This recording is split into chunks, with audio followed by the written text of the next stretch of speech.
Hello everybody and Happy New Year. Welcome back to Whiskey Business. It's me who's actually back because I've been a little MIA. Really? New Year and you're starting off already? Alright, let's try this again. We're going back to Whiskey Business videos. I've been a little MIA from cooking. Well, I've been cooking. I just haven't been recording the videos. Holidays, Thanksgiving, Christmas, New Year, everything was going on. Something about things going on in Washington. Maybe you paid attention to that. I don't know. Anyway, I'm back in the kitchen. I'm recording the video. I'm back to save the day. I hope you enjoy it, or at the very least, maybe not saving the day, but teaching you a new recipe. So, it's a new year. It's snowing outside, so I'm very excited and in a good mood. And I'm going to make a nice, healthy, delicious Mediterranean / Middle Eastern kind of dish. I don't really know what to call it. Anyway, we're going to be doing some cod. I've got some cod here. And we are going to do an olive and tomato tapenade on top, along with a farro grilled roasted vegetable salad, we'll call it. It's going to have some zucchini and eggplant and red onion and feta cheese, parsley, and some harissa, scallions, shallots, all the good stuff. I would normally use pine nuts, but I couldn't find pine nuts, so we're actually going to go with some toasted sunflower seeds, and I'm probably going to do a little arugula salad to go with it. And I cannot forget my wonderful sister from her garden gave me some dried oregano. As you can see, dried oregano from my garden for your Whiskey Business videos. So, to my sister, who, side note, is a sister, Sister Catherine Marie, is benefited me with this delicious oregano that shall come into my dish. So, oh, and I can't, of course, forget about the whiskey. It's a new year, got a new whiskey and new glasses.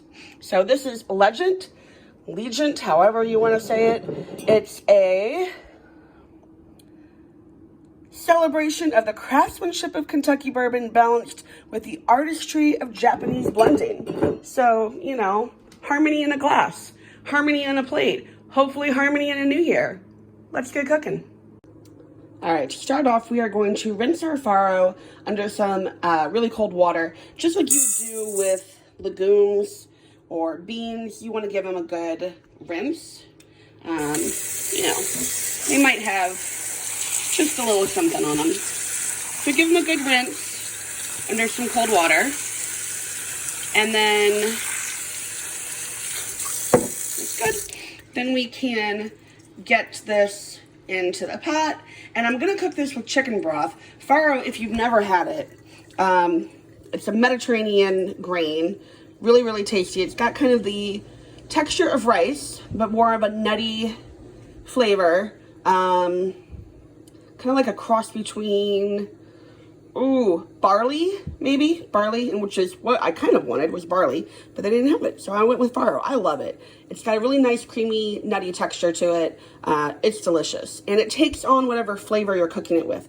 So you can use it for breakfast, for like an oatmeal type of thing, instead of using oatmeal.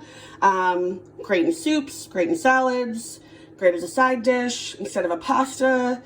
So we're going to go ahead and put this in some chicken broth and get this boiling. This is 1 cup, so we're going to cook it with 2 cups of liquid. And then we're going to roast the vegetables that will go with it. And while this is cooking, I'm going to get my cod and cut that up. I've got a little over a pound of cod. We're going to cut it into some nice chunks and coat that with some olive oil. That's going to roast in the oven at the same time as the vegetables. Everything will take about the same time, between 25 to 35 minutes to cook.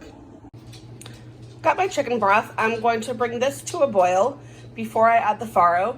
And you can use water instead, but like I said, farro will take on any flavor that you have with it. So just to give it a little bit extra flavor, a little extra zing, we're going to do some chicken broth, and I had it on hand. Fun fact, chicken broth, any sort of stock, very shelf stable, but once you open it, you really need to use it within like a week or 2 at the max. Otherwise, you might be having like some fermented chicken broth. So I had some chicken broth open in the fridge, so that's what I'm going to use. I'm going to bring this to a boil. Once it boils, add some salt, add my farro. That'll cook for about 25 minutes. while that is warming up, I'm going to get my eggplant and my zucchini cut into nice, small-ish, bite-sized pieces to roast in the oven. Just to give you an idea of the size of the zucchini and eggplant I'm cutting up, I halved them and then divided them into 3 sections like that. So I got these uniform bite-sized pieces, about a ½ inch wide, I'd say.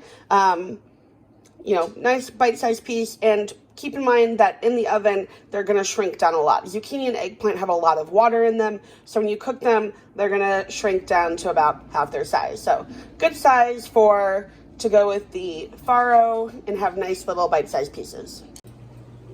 Okay, I've got everything ready to go, except for my oven. Come on, preheat. I've got my cod cut up into even-ish strips. That little tail piece is a little thin, but that's okay. And I just coated that with a little olive oil, salt, pepper, and paprika.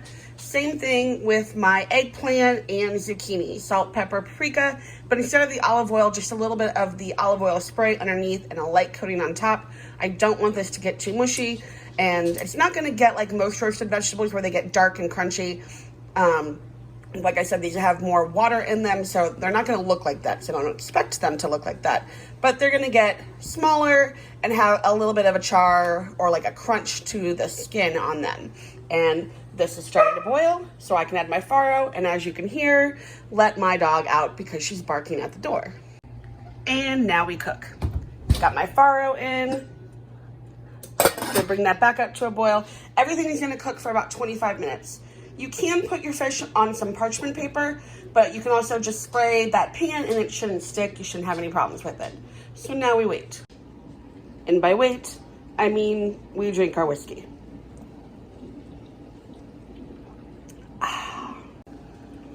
Okay, now that we are all hydrated from our water, we are going to start cooking up our shallots, our garlic, and our tomatoes that are gonna go with that fish. Okay, our garlic and shallots. Forgot the word for a second. Old age is not my friend. That is cooking for about 1 or 2 minutes, just until it comes fragrant. You don't want that garlic to burn. And now we are going to add our tomatoes.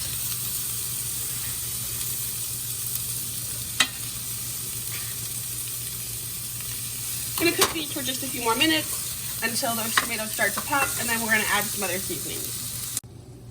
A few things I forgot to mention, giving you the ingredients. One, as you already see, is the garlic, but me not using garlic is kind of like not using salt, pepper, or whiskey. So, obviously I have garlic in there. I had about 4 to 5 cloves, and then along with that oregano that you put in after those tomatoes cook for a few minutes, and that was about a tablespoon of oregano, is some balsamic. And that was, again, about a tablespoon.